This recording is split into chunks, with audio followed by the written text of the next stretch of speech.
atingia 5, 6, 7, 8 mil pessoas, e todos conseguiam ouvir a voz dele sem ele precisar gritar.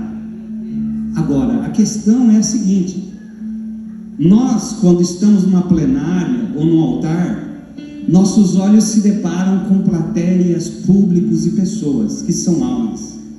E eu aprendi uma coisa e é muito verdade: quando eu quero orar, jejuar, ler a Bíblia, eu obedeço a unção de Deus que um dia Ele colocou dentro de mim. 1 João 2, versículo 17, 18 diz que esta unção me ensinou a mim. Não é necessidade que ninguém me ensine, esta unção me ensina. Quanto mais eu tenho fome de Deus, quanto mais eu tenho sede de Deus, quanto mais eu amo a Deus, esta unção tem uma tendência a crescer dentro de mim. Esta unção, ela pode crescer à medida da minha fome, à medida da minha sede e à medida com que eu busco. Quanto mais eu busco, mais eu recebo. Quanto menos eu busco, menos eu recebo. Quanto mais eu leio a Bíblia, mais eu tenho para dar. Quanto menos eu leio a Bíblia, menos eu tenho para dar. Quanto eu mais oro, mais eu tenho comunhão, mais os meus sentidos são aguçados. Eu consigo ouvir melhor a voz de Deus, eu consigo discernir melhor as coisas de Deus, porque eu estou aprumado, eu estou alinhado com a vontade soberana dele. Só que quando nós enfrentamos um público para ministrar, existe um outro tipo de poder que vem sobre nós. Quando nós estamos no nosso cotidiano, eu vou na sua casa, nós conversamos, igual estamos ali embaixo, a unção flui de uma forma. Quando você sobe em um púlpito, a unção flui de outra forma. Por quê? Porque em Atos 1, verso 8, diz assim: e recebereis a virtude do Espírito Santo que há de vir sobre vós, e ser-me-eis minha testemunha, Jerusalém, Judeia, Samaria, até os confins da terra. Observe que aqui ele fala que a virtude viria sobre nós, sobre a nossa cabeça. E o batismo com o Espírito Santo, capítulo 2 de Atos, é evidenciado com línguas repartidas como que de fogo, as quais pousam sobre cada um deles. Aí nós entendemos que quando nós temos sede, quando nós temos fome com Deus, nós buscamos através de oração, jejum e leitura da palavra. Mas quando nós vamos à igreja e um pregador ou uma pregadora vai ministrar a palavra, Deus vai agir de acordo com a fome do povo, de acordo com a sede do povo. Por que isso, pastor? Porque é literal. A Bíblia diz em Marcos capítulo 16 que esses sinais seguirão aos que creem. Aos que creem, não é o pregador, e sim aqueles que buscam a cura, buscam o milagre. Esses sinais não de seguir aqueles que creem. Pastor, mas o que tem a ver o que você leu com tudo isso que você está falando? Tudo tem a ver. Porque quando Jesus chama e separa os apóstolos, ele separa em número de 12 apóstolos. Nós estamos falando de 12 escolhidos a dedo, porque ele não escolhia, bispo, qualquer um. Ele passava a noite toda em oração, e quando ele desce do monte, ele escolhe 12 apóstolos.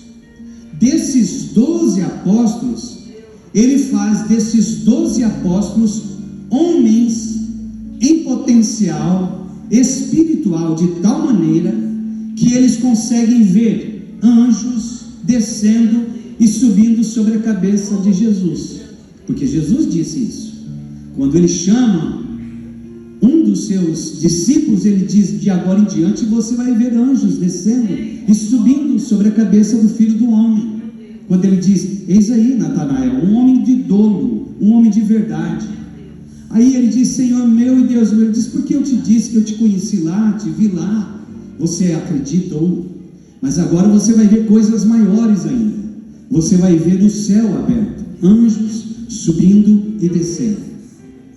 Eles começam a ter experiências que eles nunca tiveram. Observe comigo: Mateus, cobrador de imposto; Simão, um simples pescador; e muitos outros de diferentes áreas de trabalho. Por que Deus faz isso, pastor Diego? Porque Ele não faz acepção de pessoa.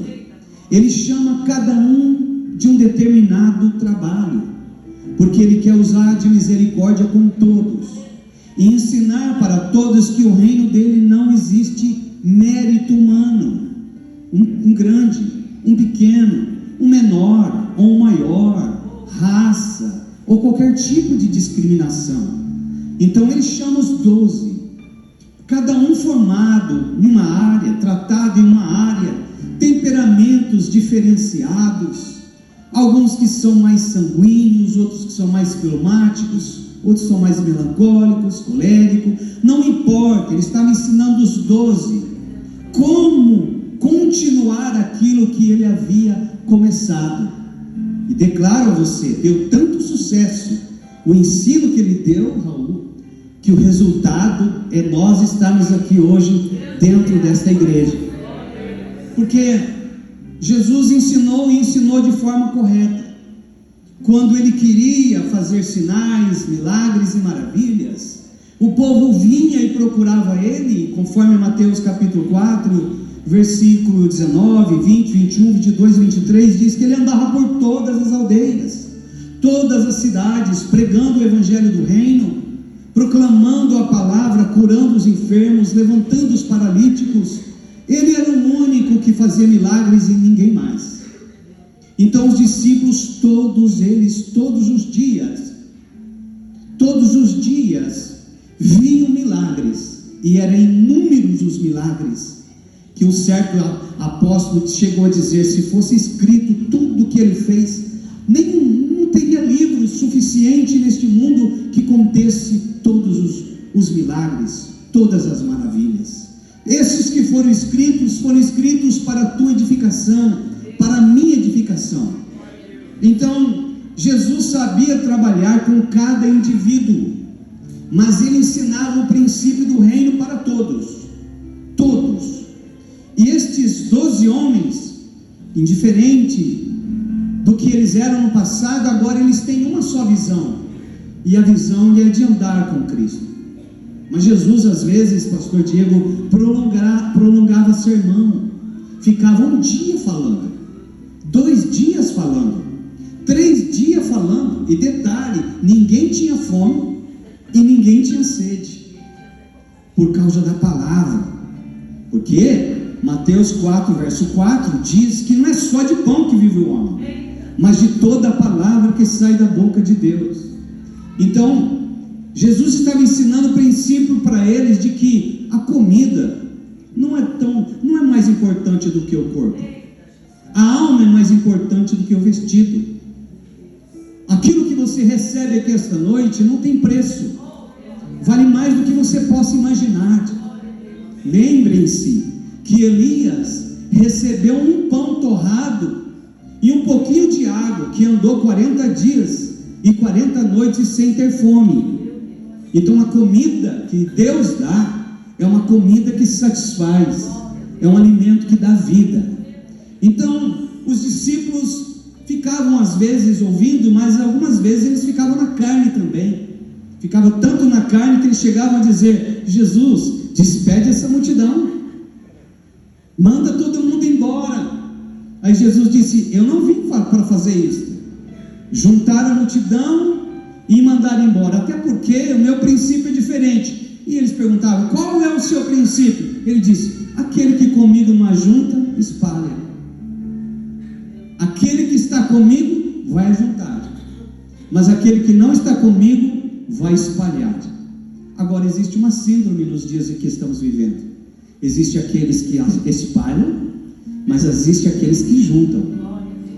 A característica de Cristo é juntar, a característica de Satanás é de espalhar. Por isso que a Bíblia diz que comigo não ajunta, sem mim vai espalhar. E não preciso nem fazer uma pergunta, porque nós estamos do lado certo. Nós não estamos aqui para separar, nós estamos aqui para juntar e fazer uma boa reunião e unir a nossa vida, até porque o Salmo 133 descreve: ó quão bom e quão suave é que os irmãos vivem em união. Nós, graças a Deus, não congregamos em uma igreja onde tem alguém que está de cara virada para a gente. Nós, ao contrário, estamos na igreja, mas temos o desejo de saber que todos nós somos membros do corpo de Cristo e que buscamos o mesmo céu e amamos o nosso mesmo Pai. Então Jesus, ele ensinou para eles princípios do reino básicos. Aí Jesus disse: eu também vim para dar vida, e vida com abundância. O ladrão vem roubar, matar e destruir, mas eu vim aqui para dar vida e vida com abundância.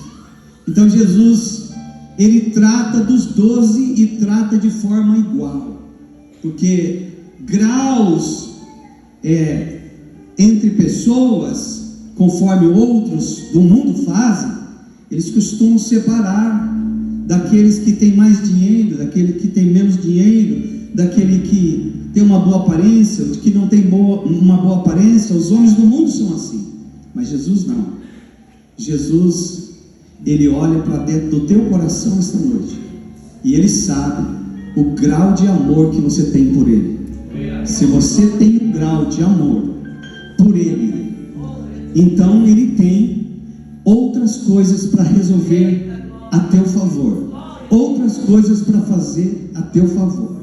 Então, quando existia causas específicas, causas miraculosas que não podia haver nenhum milésimo de dúvida no coração para que ele pudesse fazer milagres, ele não chamava os 12, ele só chamava 3, que era Pedro, Tiago e João.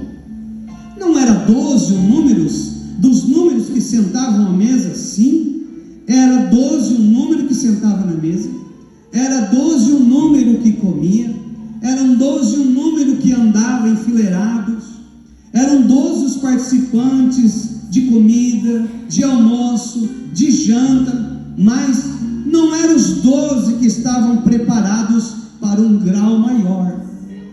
Então, este grau maior que eu digo, teria que ter uma preparação minuciosa de comunhão, porque esta comunhão, para que os milagres pudessem ativar e para que os milagres pudessem suceder, ele não podia chamar um Tomé duvidoso, ele não podia chamar um outro Natanael, que ele podia dizer assim: eu só creio se ver.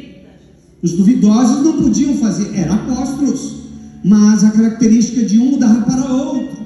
Pedro era bem destemido, Pedro, Tiago e João eram irmãos, e eles tinham comunhão intensa um com o outro, e os 3 formavam uma tríade, era um tripé de pessoas preparadas, de pessoas prontas, que não tinham nada errado, tinha singularidade, tinha perfeição dentro deles, no sentido de comunicar a comunhão com Cristo. Ou seja, Jesus podia fazer coisas e revelar coisas para esses 3, que não podia fazer para os 9. Agora, eu estou entrando em um mundo espiritual, em uma atmosfera diferente, para poder dizer a você, para você conseguir entender, que mesmo sendo 12, 9 não está aprovado, mesmo andando com Cristo, comendo com Cristo, bebendo com Cristo, ouvindo de Cristo, dentre os 12, 9 não consegue, 70%, podemos dizer assim, vamos dizer assim, de 100%, joga 70%, sobra 3, Pedro, Tiago e João.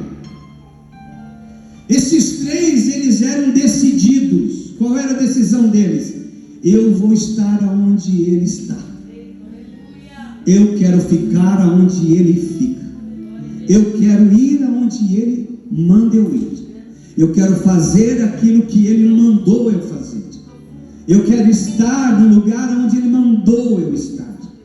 Este Pedro, Pedro, Tiago e João, pastores, obreiros, servos e servas de Deus, conseguem receber de Cristo uma revelação e uma visão que aos 9 é selada. Ou seja, dentre 12, 9 não querem intimidade com revelação e nem com visão.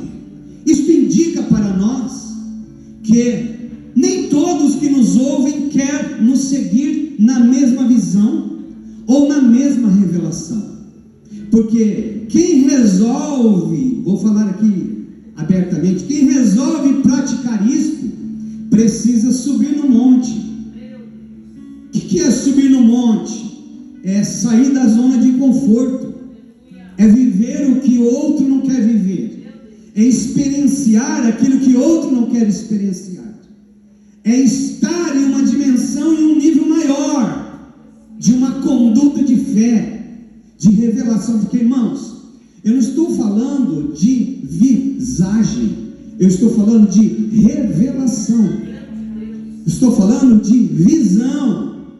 Porque a Bíblia diz em Mateus 11:25, graças te dou, Pai, porque ocultaste essas coisas aos grandes, aos sábios, aos entendidos, mas revelaste aos teus pequeninos.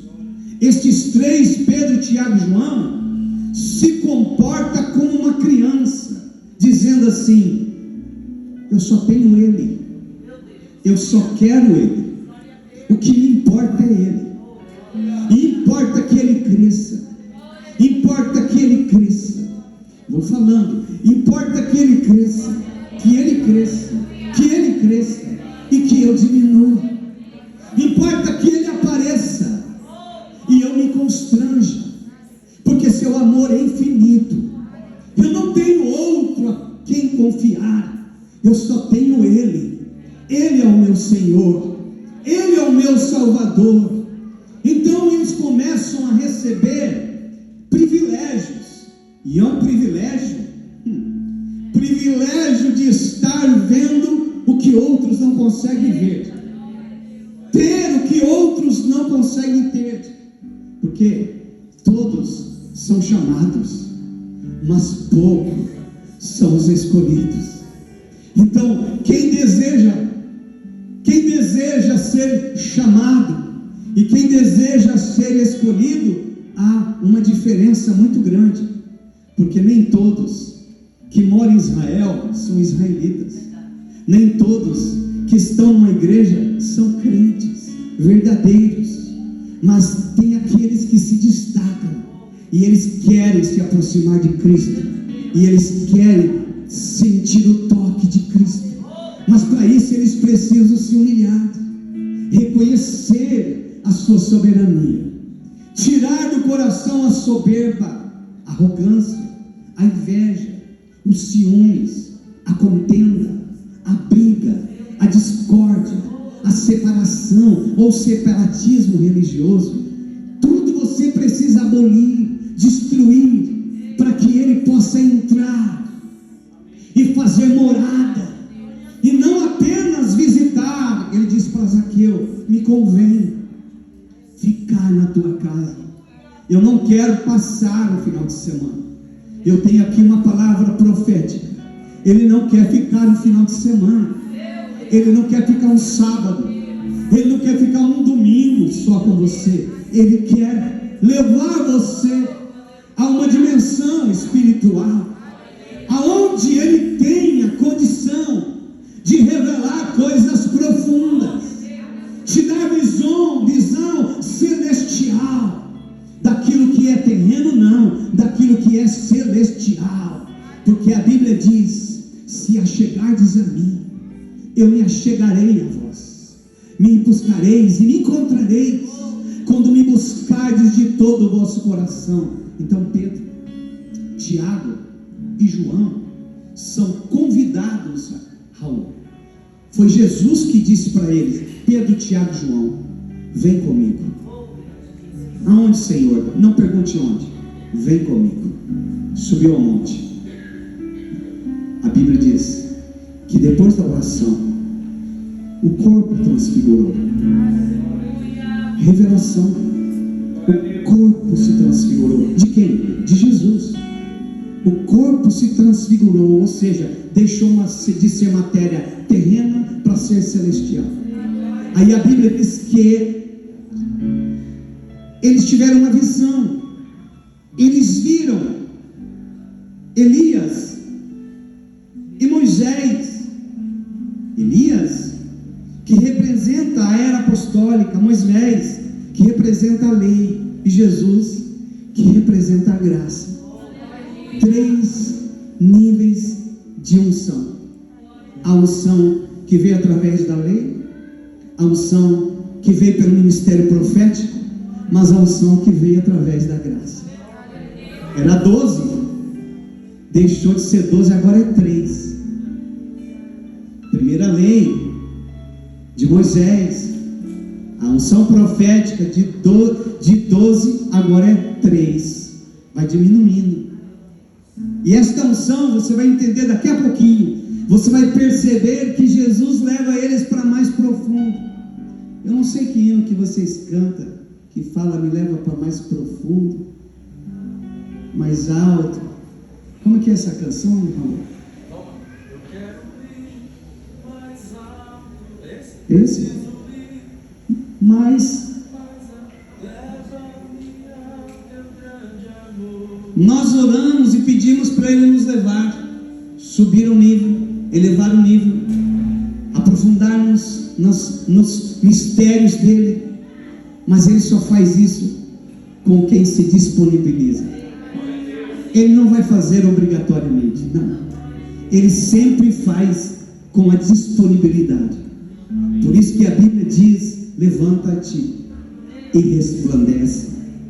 Quando Ele diz levanta-te e resplandece, é porque Ele quer tirar você de uma dimensão. Vamos lembrar de Ezequiel, que está dentro do cativeiro babilônico, e a Bíblia diz que Deus começa a dar visão para ele. Tem um momento que ele fala assim: Deus me pegou no cabelo da minha cabeça e me levantou, me tirou do céu e não me deixou nem na terra e nem no céu, me deixou no meio, no espaço.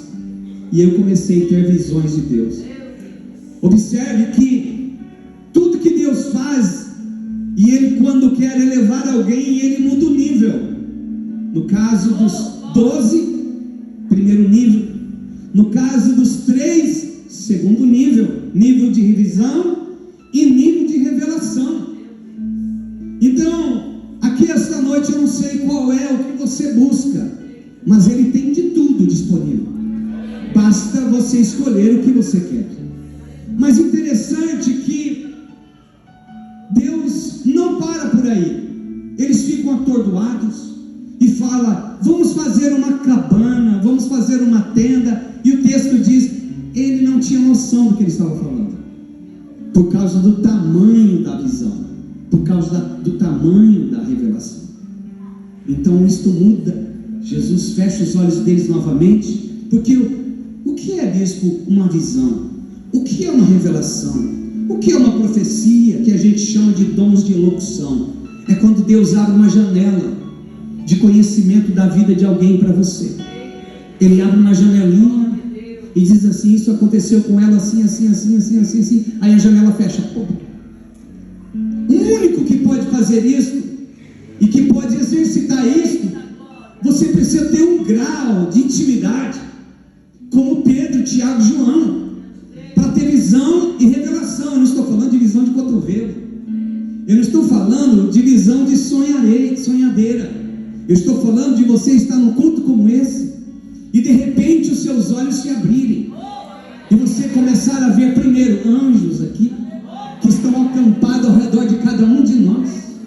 Você começa a ter visões do céu aberto aqui, aonde milagres estão sendo liberados e maravilhas começam a operar. Porque embora nós não vemos com os nossos olhos ótica humana, mas nós podemos ver pelos olhos espirituais. Por isso que Jesus, através de Eliseu, nos dá um exemplo clássico. Quando ele está cercado, ele diz: Senhor, abre os olhos do moço para que ele veja. Dá uma visão para ele, uma revelação para ele. Por que Eliseu via, Geazi não via? Por que Geazi não via o que Eliseu via? Estando no mesmo lugar, na mesma casa, na mesma província. Por quê? Porque a visão de um está aberta e a outra está fechada. Porque o coração não é igual, não é o mesmo. Tanto é que a mulher, quando a morte do filho acontece, Eliseu diz: leva meu bordão, Geazi.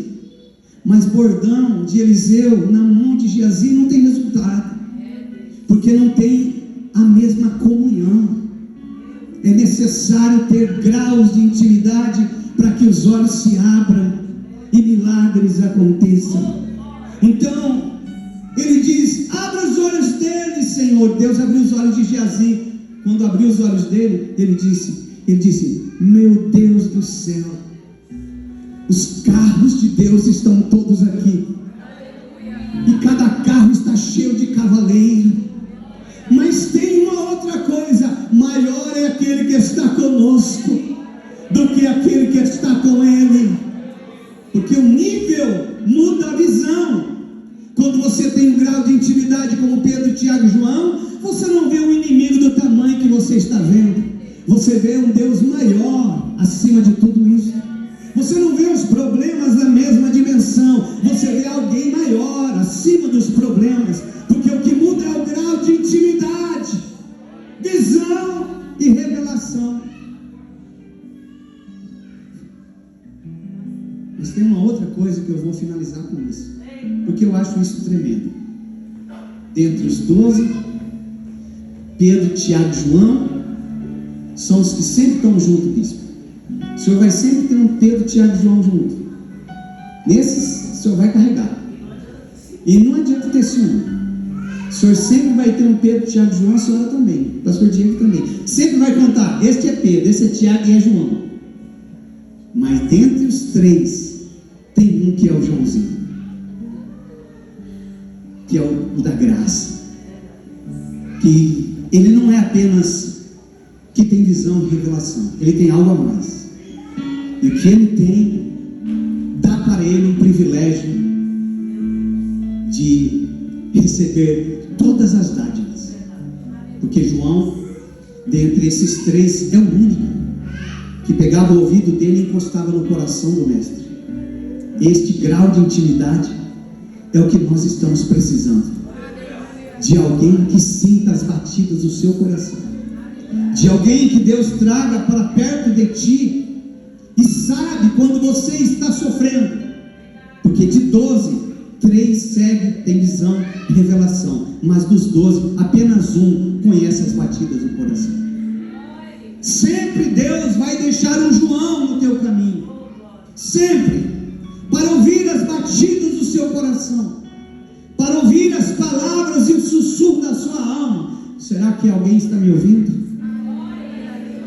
Porque João é aquele que Jesus disse: tu me ama? Ou é aquele que disse assim, Pedro disse assim: Senhor, e este, que será deste? Jesus disse: se eu quiser que ele viva até o dia da minha volta, ele vai viver. Por quê, Senhor? Por quê? Pedro era aguçado e disse: por quê? Aí Jesus volta para ele e diz: você me ama? Ele diz: te amo. Tu me amas mesmo? Eu te amo. Tu realmente me ama? Ele diz: eu te amo, tu sabes tudo, tu sabes que eu te amo. Mas Jesus sabia que ele ia negar. Jesus não perguntou para João, porque a Bíblia diz que João foi com ele até a cruz, e ele recebe Jesus, a Maria, e disse assim: é sua tua mãe, esse é teu filho. João é o único que vai entrar com o Senhor, senhora que me ouve, até dentro de um hospital, até mesmo dentro de um calabouço. É um Ebed-Meleque que vai entrar no teu caminho de repente, e Deus vai colocar cordas debaixo do seu braço, e é Ele que vai puxar você e tirar você desse calabouço. Sempre, eu estou profetizando que Deus sempre vai colocar um Simão Sirineu no teu caminho, para te tirar de determinadas circunstâncias ou situação, porque realmente João é aquele que ama, é aquele que realmente ama, é aquele que realmente diz: eu vou contigo até o final. Jesus não disse para ele: você vai me negar 3 vezes antes que o galo cante 2. Não. Jesus vai só observar, porque Jesus também observa. Ele sabe, Ele conhece o nosso coração, Ele sabe o quanto nós vamos segui-lo, o quanto nós o amamos, a ponto, irmão, não é todo mundo que quer seguir alguém que vai ser crucificado. Não é ninguém, não é qualquer um que quer ficar do lado de alguém que foi caluniado. Não é qualquer um que quer ficar do lado de alguém perseguido, ferido, machucado. Porque soldado fiel, homem fiel, é aquele que vê o seu companheiro caído e ele não meneia a cabeça e passa, ele abaixa, ele pega mel, cicatrizante que usava no passado, cicatriza as feridas, porque não existe cicatrizante melhor natural do que o mel. Você não entendeu de uma forma espiritual, então eu posso transliterar isso. Ele não assassina alguém que já está morrendo, ele coloca anestesia, ele ajuda. Ele diz: vem aqui, você é amado pelo meu Pai, você é querido pelo meu Pai. Eu quero esta noite expressar aquilo que Deus colocou no meu coração para liberar sobre a sua vida. E eu digo ainda: nenhum homem amado por Deus, que tem reciprocidade de amor, que ama Cristo e Cristo ama, ficará prostrado, ficará caído, mesmo que ele caia 7 vezes. Poderoso é Deus para levantar a primeira, a segunda, a terceira, a quarta, a quinta, a sexta, a sétima, vou além, a oitava, a nona, a 11ª, 12ª, 20ª, 30ª, assim por diante, não ficará prostrado. Porque tem alguém segurando na tua mão, porque você conseguiu um grau de intimidade tão grande, que você sabe chorar quando é para chorar, e sorrir quando é para sorrir.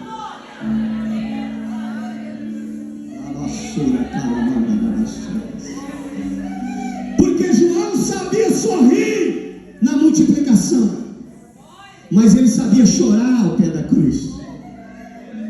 Não é porque alguém está sendo crucificado, caluniado, que eu vou me comportar caluniando ou ferido também, não.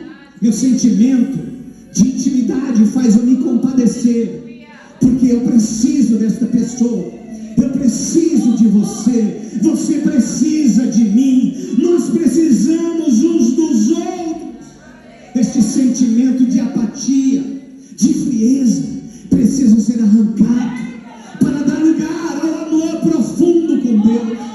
Nós não podemos aceitar que as coisas medíocres e pequenas tomem o lugar da nossa intimidade com Deus. Maior é Deus para te dar vitória, maior é Deus para te galardoar, maior é Deus para te guardar e te proteger.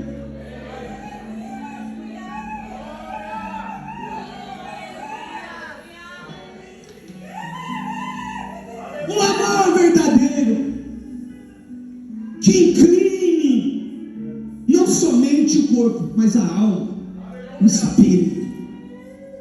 Irmãos, eu falo uma coisa de fato para vocês, coisa que eu nunca vi. Quando nós estávamos trabalhando quase 40 dias na África, eu me lembro que a gente começava os cultos 4h30, 5 horas da tarde, terminava às 11, 11h30, meia-noite, no meio das tribos.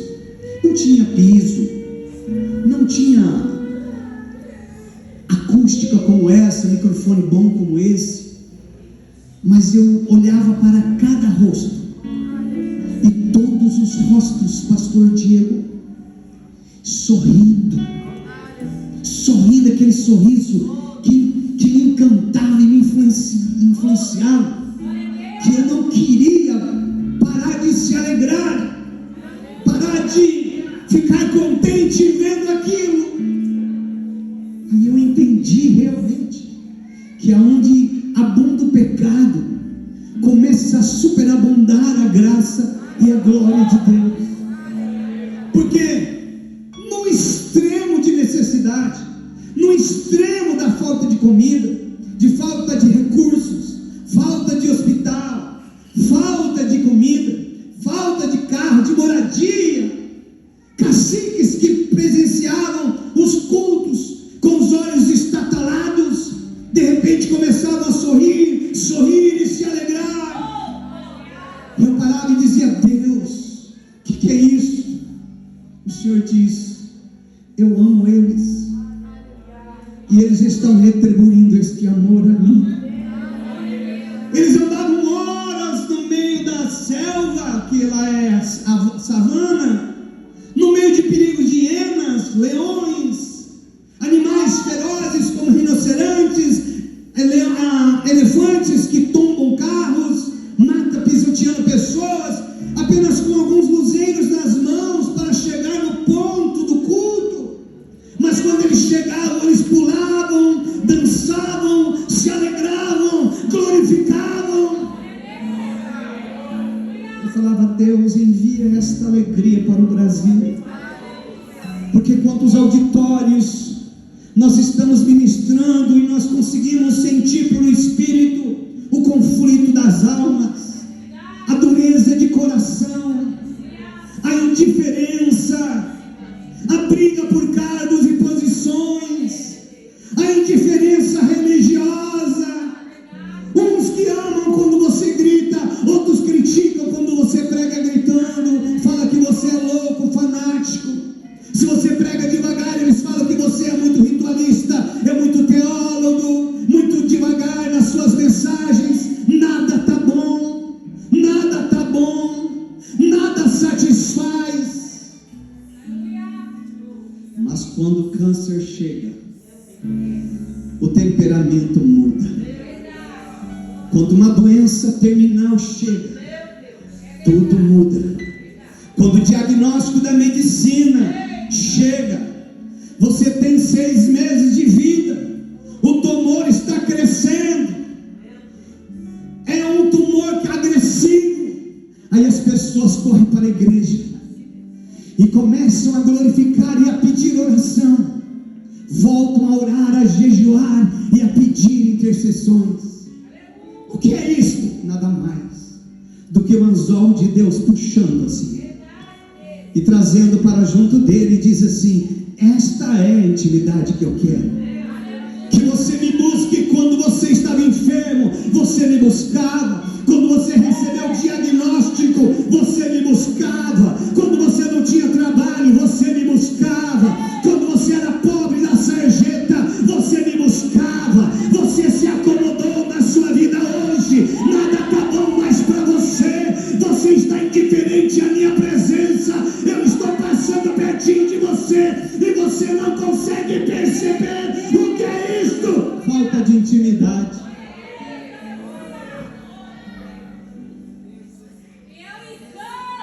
Mas hoje o Senhor te diz: vem mais perto, vem mais perto. Eu te trouxe de longe para estar perto, mas você está se esquivando, afastando-se. Antigamente você sentava nos primeiros bancos da minha casa, hoje você mudou o banco e ficou no meio. Do meio você foi para a retaguarda, da retaguarda você está nos últimos bancos, e a distância do último banco para a porta da rua é bem pequena. Se você não se achegar, a enfermidade pode te derrubar, o pecado pode te aprisionar,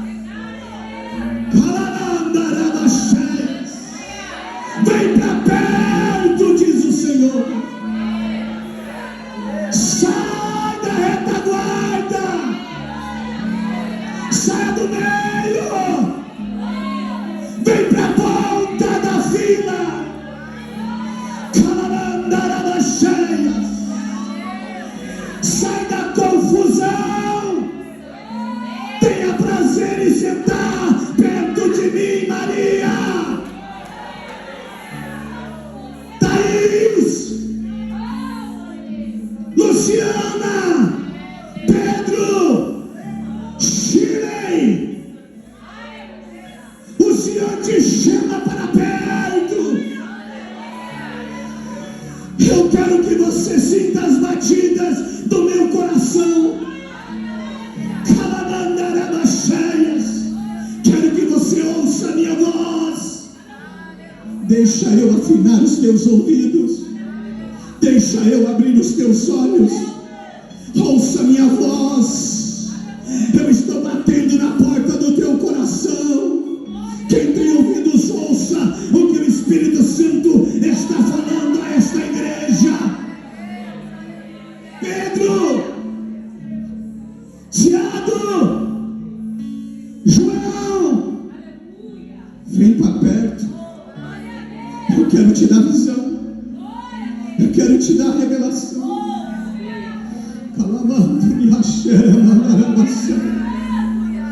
Aleluia. É por isso que a depressão está te derrotando.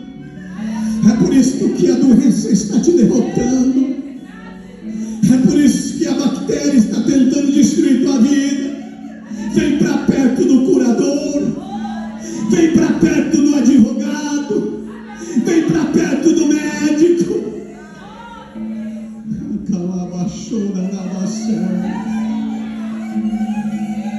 O amor não constrange. O amor nos atrai. Ele diz: eu te chamei com amor eterno. Com delícias eu estou te atraindo. Oh, nunca houve um amor tão grande assim. Oh, divino amor. Oh, divino Salvador, com a permissão dos bispos, gostaria que você pudesse ficar de pé um pouquinho. Aleluia. Que amor tão lindo, que nos atrai, que nos aproxima, que nos faz mais conscientes